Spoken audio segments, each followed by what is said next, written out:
What's happening, Nation? Pure Salvation here. Today we're going to be looking at a simple redstone contraption that I recently came across, and hopefully it's going to help you guys out as much as it has helped me out already.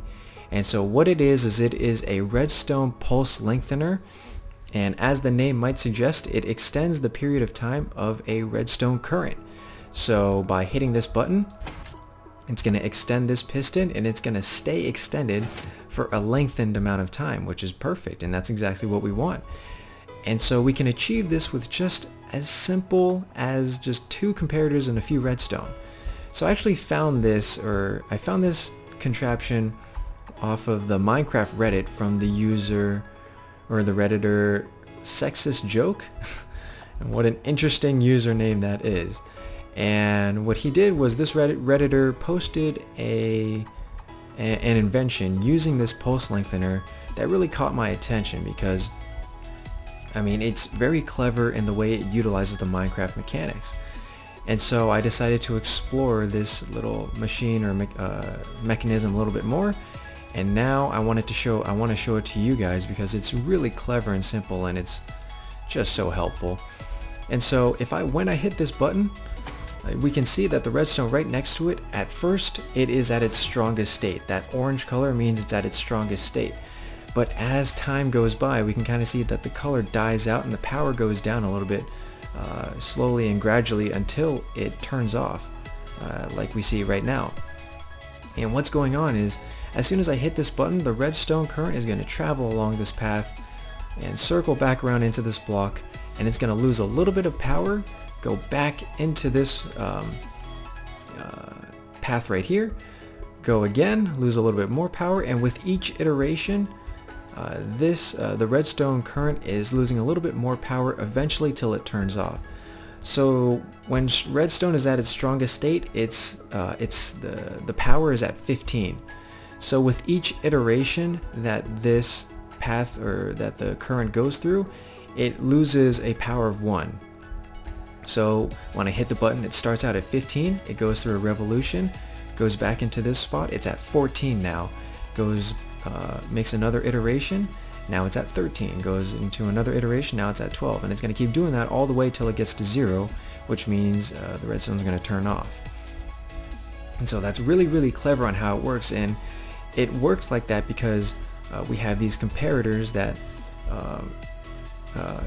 continually push the signal a little bit more without repeating it, which is why you don't want to use a repeater, because a repeater would actually continually strengthen the signal, and that's not what we want.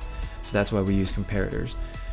So it's a very clever technique, and interestingly enough, you can actually manipulate and customize the amount of time that you want your extender to stay extended.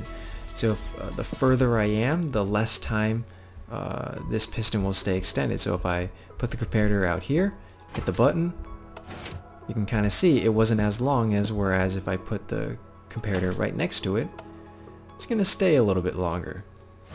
And so I'm actually going to hopefully explain to you that distance does make a difference.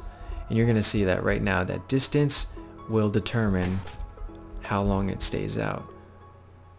So as you can see, we first saw this comparator turn off, then this comparator, then this comparator, and that's because the strength of the redstone current is the weakest at this point, versus at this point is where it's at the strongest. So it doesn't make as many iterations as this comparator does over here. So this is how you can customize how long you want this piston to stay extended. So if this still isn't long enough for you, that's not a problem, because you can actually extend it even more just by adding more comparators and lengthening the loop. So thanks to this contraption, it's just so helpful because now you don't need some really complicated contraptions to lengthen your pulse. And you know, I'm sure there might be a video out there already on YouTube that is featuring this, and I haven't found it, but I'm sure they're out there, and if it is, I'm so sorry that I wasted your time. Hopefully, for those of you who didn't know about this, this is helpful, because this really helped me out when I first found it, and you're gonna see that I'm going to be utilizing this mechanic a lot more in my inventions coming soon, especially my traps, because this is perfect for traps. So hopefully you stay tuned for that. That's basically it for the video. Thank you guys for watching. If you enjoyed, a like would just be absolutely fantastic. I love to hear what you guys have to say as well, so leave a comment.